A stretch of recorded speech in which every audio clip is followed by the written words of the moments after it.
I never imagined that a single afternoon could completely upend my sense of self, but that's exactly what happened.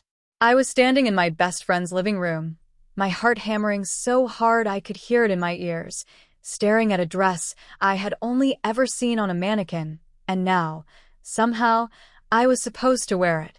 A wedding dress. Her wedding dress. And everyone, absolutely everyone, was watching. It all started innocently enough. I had been helping her get ready for her bridal shower, organizing shoes and arranging flowers, cracking jokes to ease her nerves. She had been glowing, radiant, the kind of bride everyone dreams of being. I had always admired her confidence, the way she could walk into a room and make it feel like the center of the universe revolved around her.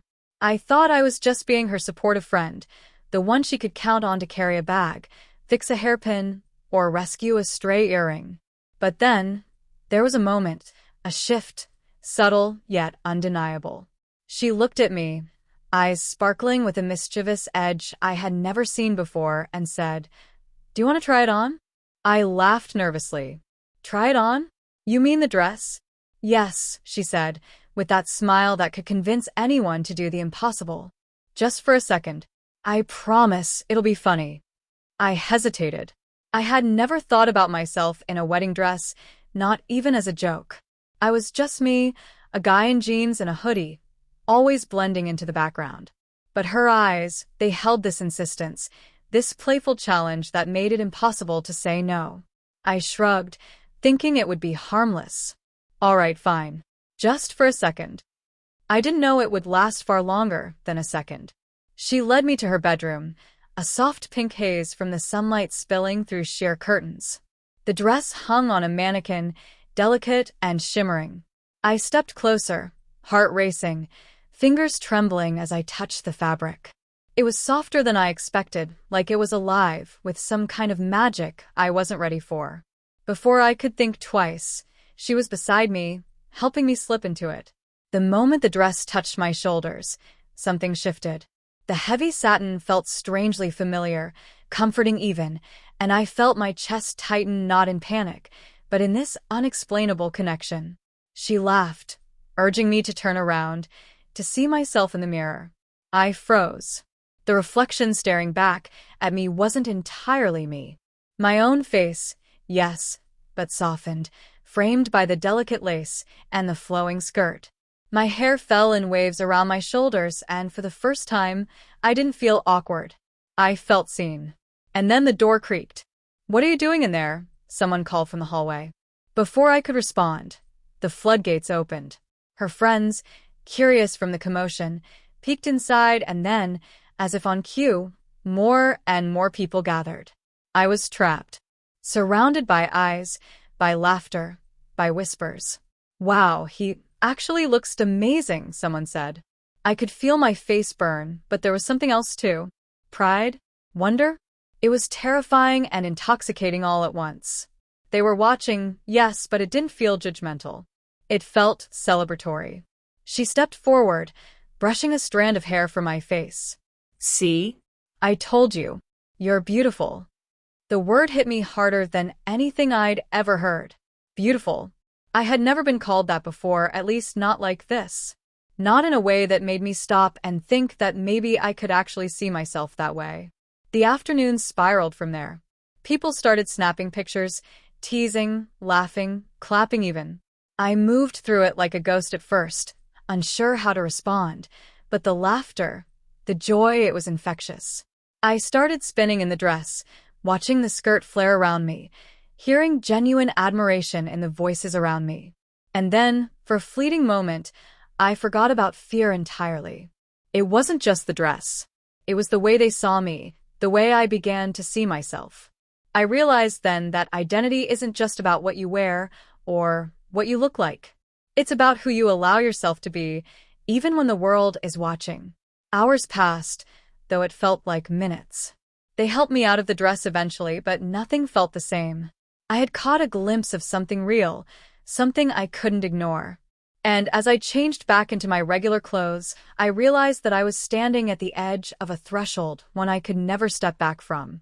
In the weeks that followed, everything changed. I began experimenting, small things at first, a scarf here, a necklace there, just to see how it felt. And with each step, I became more confident, more certain. People started noticing, of course. Some were curious, some supportive, and some less understanding. But I had tasted the freedom of being truly seen, and I couldn't give it up. The memory of that day, the laughter, the whispers, the awe in her eyes became a compass for me. It reminded me that courage isn't about never feeling fear. It's about stepping forward despite it. That transformation, which had started as a playful dare, became the beginning of a lifelong journey of self-discovery. I learned to navigate the world differently, balancing who I had been with who I wanted to become. There were moments of doubt, certainly moments when the mirror reflected back someone I didn't recognize. But then I would remember that first glance in the bridal shop mirror, the way I felt when everyone was watching, but I finally felt alive. Eventually, I embraced it fully. Dresses, makeup, hairstyles, I explored them all. But more importantly, I embraced the vulnerability that came with it, the courage to stand in front of others and say, unapologetically, this is me. And looking back now, I can see how extraordinary that day really was. They forced me into her wedding dress, yes, but it wasn't about coercion, it was about revelation. I was forced to see myself through the eyes of those who believed in me, who laughed with me, who celebrated me. And once I saw it, I couldn't unsee it. That dress didn't just cover me, it uncovered me. It revealed strength I didn't know I had, beauty I hadn't allowed myself to claim, and a path forward that I had never imagined. And I know now, without a shadow of doubt, that life isn't about hiding who you are, no matter how unexpected or unconventional that might be. It's about stepping into the light, even when the world is watching, and daring to be seen. I will never forget the day they made me wear that dress. It changed everything. It taught me that identity isn't fixed, that courage isn't optional, and that true transformation comes not from what others see, but from what you finally allow yourself to see in the mirror. Every time I think back to that afternoon, I can still feel the soft fabric against my skin, the warmth of their smiles, the nervous thrill that coursed through me. It wasn't just a dress. It was a door. And stepping through it, I discovered who I was meant to be. I remember my hands trembling as I tugged at the hem, trying not to step on the flowing skirt. Every mirror reflected a stranger, someone soft, delicate, yet undeniably me. The laughter around me swirled like a wave, fun, teasing, yet filled with admiration. I could hear whispers. He looks like a princess. Can you believe it? He actually pulls it off. And somewhere deep inside, I realized that the thrill I felt wasn't embarrassment. It was something else entirely, a strange, liberating joy. She stepped closer, brushing my hair back from my forehead. Her touch was familiar, comforting, yet it made my stomach twist in ways I had never experienced. You look incredible, she whispered, almost as if confessing a secret. My heart pounded. Not from fear this time, but from recognition that maybe, just maybe, this version of me had always existed, quietly waiting to be seen. Someone snapped a picture. Then another. My mind raced, imagining that image floating somewhere, seen by hundreds, maybe thousands. I wanted to run, to hide, but my feet refused. It felt like stepping into another world, a world where my identity wasn't confined by expectations, where being watched wasn't a threat, but a kind of validation I had never felt before. Come on, spin for us, she urged, her eyes sparkling with mischief. I hesitated, my chest tightening, but then I did. I twirled slowly at first, the fabric flaring like a cloud around me, then faster. Laughter erupted. Not mockery, but delight. I caught glimpses of faces around me, friends, family smiling, applauding. And for the first time, I laughed too, a full, unrestrained laugh that surprised me with its freedom. When I stopped, breathless, I noticed the way the room had changed. The air felt lighter, warmer, charged with energy I couldn't name. The mirror reflected someone new. My posture had shifted. My shoulders were straighter, my chin higher. I wasn't hiding anymore. I was alive. Hours passed. People came and went, each glance, each word weaving a new layer into my growing understanding of myself. Someone complimented the way the lace hugged my shoulders. Another admired the delicate shimmer of the fabric in the sunlight. Even casual observers, people I barely knew, offered smiles that felt like gentle affirmations. But it wasn't all comfort. Somewhere deep inside, a knot of fear pulsed stubbornly. What if this wasn't acceptable? What if I was judged, laughed at in ways I couldn't escape? For a brief, terrifying moment, I froze in front of the mirror, staring at the reflection, wondering if stepping back into my old clothes would erase all of it. Then she took my hand, soft and warm. "Don't think about them," she said. "Think about you. How does it feel?" I paused. I really thought about it. The answer surprised me. It felt right. Right in a way I had never allowed myself to feel. Right in a way that scared me more than anything else, because it demanded honesty, demanded courage. But also, it felt like home. That evening, as the crowd thinned and laughter faded into quiet, she helped me out of the dress. I stepped into my hoodie and jeans, but the warmth lingered. My reflection in the mirror still held traces of her magic, the soft curve of the fabric, the gentle framing of my face. And I realized then that transformation isn't always about permanent change. It can be a revelation, a spark that ignites something inside you. Over the next few days, that spark grew. I started experimenting in small, secret ways. A scarf draped just so, a subtle eyeliner, a hint of color on my lips. Every time, I felt a rush, fear, excitement, curiosity, delight, all mixed together. People noticed. Some smiled. Some stared. Some whispered. But for the first time, I realized that their reactions didn't matter as much as mine. Weeks turned into months, and my confidence began to blossom. I found ways to navigate the world differently, blending who I had always been with who I was discovering. There were awkward encounters, yes, whispered questions, raised eyebrows, uncomfortable moments, but there were also small victories. A compliment that felt like sunlight, a friend who understood without asking, a stranger who smiled in recognition of authenticity. One afternoon, months after that first daring experiment, I walked past the same mirror in her bedroom. I had forgotten it was there. And when I glanced at my reflection, I didn't see hesitation or fear. I saw possibility. I saw courage. I saw someone who had finally begun to claim space in a world that often felt too rigid to allow it. That day, the day they forced me into her wedding dress, was no longer about coercion. It was about revelation. It taught me that identity isn't static, that courage isn't optional, and that transformation often comes in forms you can't anticipate. And as I stand now, writing this down, recalling every flutter of lace, every nervous laugh, every heartbeat that screamed in my chest, I realized that the moment of fear was always a gateway. I had crossed a threshold I could never step back from. And I'm grateful. Grateful for the challenge, grateful for the laughter, grateful for the reflection in the mirror that finally allowed me to see myself as more than just a friend, more than just a bystander in someone else's life. I learned that day that being watched doesn't have to be a threat. It can be a mirror that reveals strength, beauty, courage, and identity. And once you glimpse that, once you allow yourself to feel it fully, there's no going back. The dress is gone now, folded carefully in her closet, but its impact lingers. Every time I face a challenge, every time I wonder if I'm brave enough, I hear the whisper of that afternoon. Spin, laugh, see yourself, and let the world watch. Because the world will always watch, but finally, for the first time, I know that being watched doesn't mean being exposed. It means being seen. Truly, fully, unapologetically seen.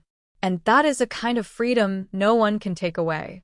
I remember standing there in her bedroom, heart pounding like it might burst, staring at the flowing white fabric in my hands. I had never held anything so delicate, so commanding, and so completely otherworldly at the same time. The sunlight fell across the satin in gentle stripes, and the lace shimmered like frost caught in morning light. I could almost feel the dress breathing, alive somehow, waiting. "You're going to love this," she said softly, the mischievous sparkle in her eyes now tempered with something gentler in anticipation, almost like she knew I didn't yet know what I was about to discover. I swallowed hard. Love it? I don't know. My voice sounded strange, even to me quieter, unsure. But I trusted her. I had to. She had always been the fearless one, the center of every room, and somehow her confidence had started to seep into me. She stepped closer and gently guided me into the dress. The moment my arms slipped into the sleeves, a shiver ran down my spine. The fabric molded to me, soft and warm, almost sentient. My breath caught.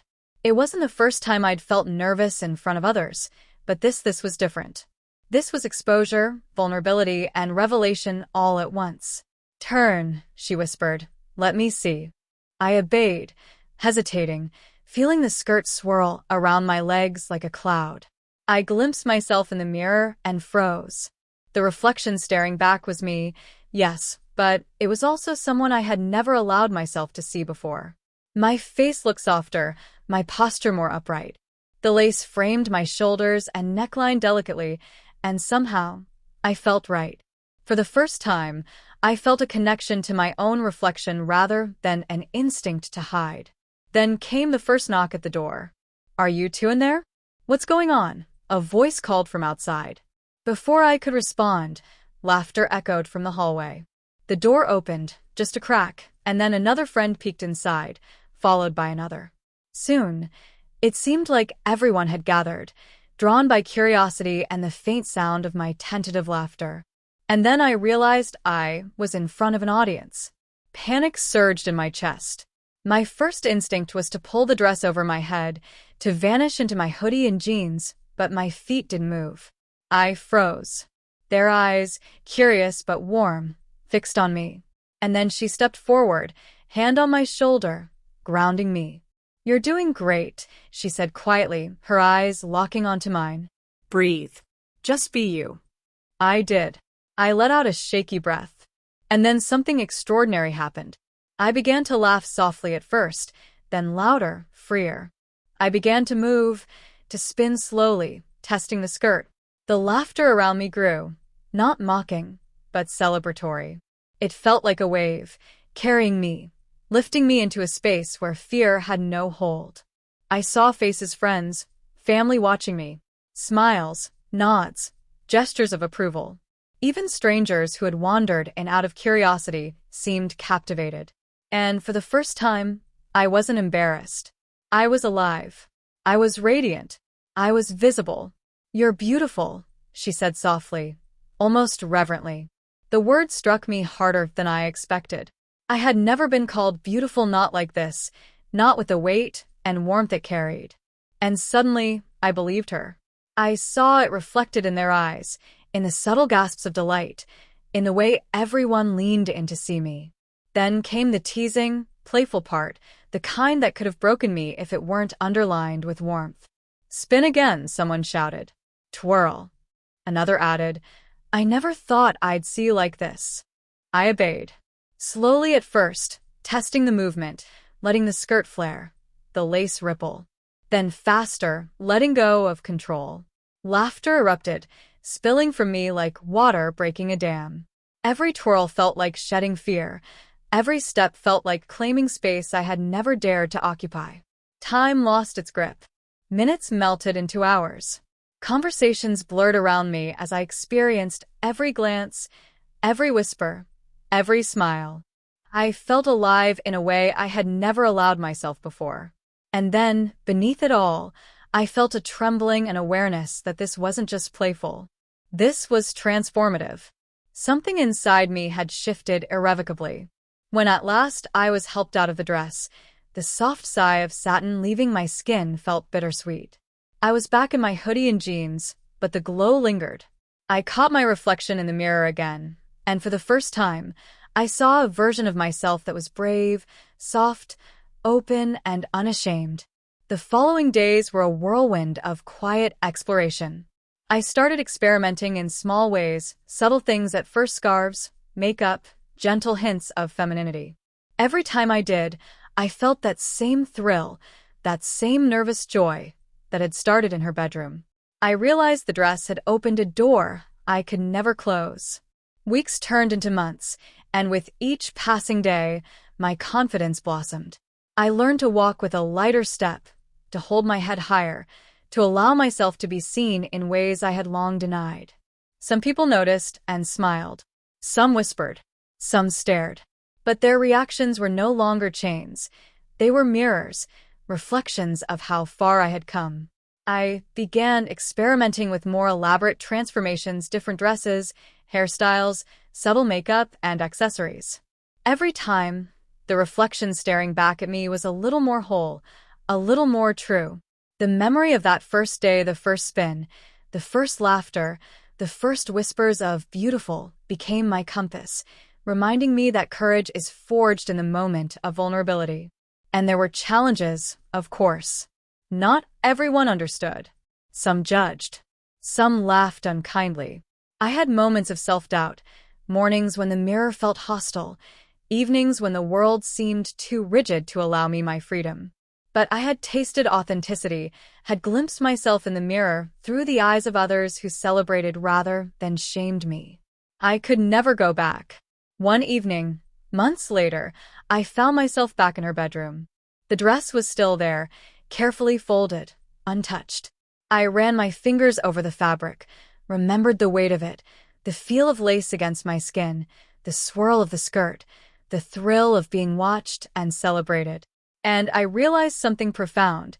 It wasn't just the dress that transformed me, it was the experience, the people, the acceptance, the permission to see myself fully.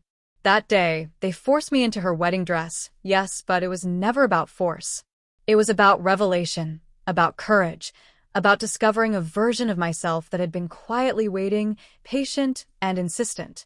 It taught me that identity is fluid, that beauty can be found in unexpected places, and that the most profound transformations often come not from changing who we are, but from finally seeing and accepting it. Now, whenever I face challenges, whenever I wonder if I am brave enough, I think back to that room, to the swirl of satin and lace, to the laughter, the applause, the gentle encouragement. I remember spinning, laughing, feeling alive in the glow of eyes that truly saw me. And I remind myself, being watched doesn't have to be frightening. It can be affirming. It can be liberating. It can be a mirror showing us who we are meant to be. I walk forward now with that knowledge. Every reflection I see, every glance I catch, carries a whisper of that day.